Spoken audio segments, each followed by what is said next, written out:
ქართულ მორაგბეთა ნაკრების თბილისში დაბრუნებას არამხოლოდ სპორტსმენთა ნათესავები გულშემატკივრებიც მოუთმენლად ელოდნენ. მიუხედავად იმისა, რომ 1-1 ტურით ადრე გაინახდეს, ქართველებმა 15 წლიანი ტრადიცია არ დაარღვიეს და ამჯერად რუსი დათვები საკუთარ მოედანზე 15-9 დაამარცხეს.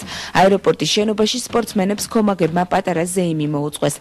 გულშემატკივრებთან ერთად რაგბისტების დასახვედრად მივიდა სპორტისა და ახალგაზრდობის საქმეთა მინისტრი ლადო ვარძელაშვილი. მინდა დიდი მადლობა გადაუხადოთ ბიჭებს და ესე გაახარეს ქართული ხალხი და ჩვენთვის ძალიან პრინციპული და მნიშვნელოვანი თამაში მიუხედავად იმ ხელოვნურად შექმნილი პრობლემებისა და დაემატა ის რომ ამინდიც არ ვარგო და მაინც გაიმართოს ღირსეულად იბრძოლოთ და ამისთვის მთელი საქართველოს დიდ მადლობას ვუხდით მათ.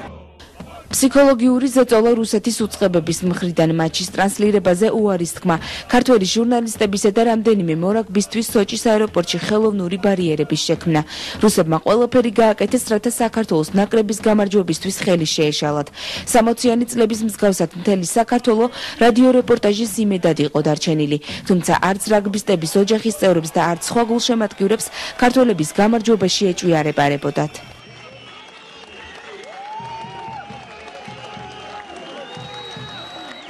ტელევიზორში რო ვუყურებ რაღაც მაინც სხვა რა თქმა უნდა ხედავ რაღაც რადიოთი იყოს ძალიან ცოდი, იმიტომ რომ ძალიან დაძაბული ვიყავი. მდგომარეობიდან გამომდინარე პოლიტიკური გარდა იმისა, რომ ვერ ხედავდით და მარტო რადიოთი გადმოგცემდნენ და მოკლედ რავი, ყველასგან განსხვავებული თამაში იყო, იმიტომ რომ მე ყოველთვის რამდენი ესენი რუსეთს ხვდებოდნენ, ყოველთვის ვიცახდი, რომ ყოველთვის ღირსების თამაში 2008 წლის შემდეგ.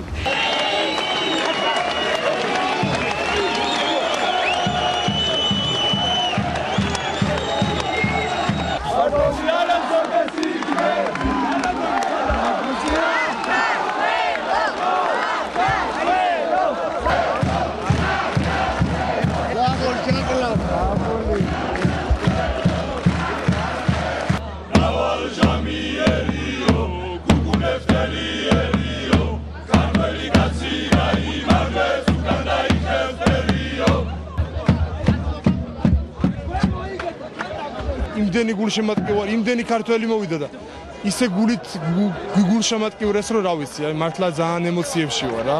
და თამაში რაც შეეხება საკმაოდ რთული თამაში იყო, არასანახაობრივი, მაგრამ მოვიგეთ რა. ასევე იყვნენ ჩამოსულები ძალიან შორიგზიდან 1000-1200 კილომეტრი ქონდა ხალხს გავლილი. რა თქმა უნდა, სოჩიში მაცხოვრებელი ქართველებიც იყვნენ და იგრძნობოდა რომ გაცილებით მეტნი იყვნენ. რაც შეეხება თამაშს კიდე ძალიან რთული თამაში იყო რუსეთთან, ასეთი ანგარიში არასდროს არ დამთავრებულა, მაგრამ მაინც გავიმარჯვეთ რა. დიდი მადლობა ყველას. ეს ეპიზოდი ჩვენ სასარგებლოდ დამთავრდა პირველი ლევო ხელოვნების შემოძრაში. საქართველოსა და რუსეთის მორაგბეთა გუნდები 1993 წლიდან დღემდე ერთმანეთს სულ 15 ჯერ შეხვდნენ. აქედან ერთი მატჩი რუსებმა მოიგეს, ერთი ფრედ დასრულდა. დანარჩენ 13 შეხვედრაში კი ქართველებმა გაიმარჯვეს. პრინციპულ მეტოქესთან გამარჯვების გარდა სოჩში გამართული მატჩი იმითაც იყო მნიშვნელოვანი, რომ ქართველებმა 1-1 დიდი სლემით, ანუ ყველა მატჩი გამარჯვებით დაასრულეს და მსოფლიო რეიტინგის მაჩვენებელი კიდევ უფრო გაამყარეს.